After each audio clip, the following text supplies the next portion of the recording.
enten apa, Bu? Bukane ya apa ya. Aku ngerti lek sampean wis rabi.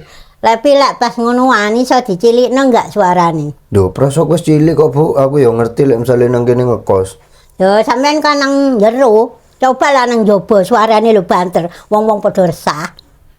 Aduh, ya ngamuntene, Bu. Lah terus solusine piye, Bu? Yo ngenteni aku lek metu lek iso pas ngonoan. Waduh, sampean kapan metune? Ya aku sih gak tau metu soalnya sumpah gak tau nyekol duit.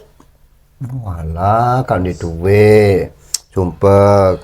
Ya wis ngene, Bu. Iki ana oleh-oleh teko bojoku iki, Bu. Nah, iki parfum ya regoe 1.800.000 iki sampean dol maneh gak apa-apa, Bu.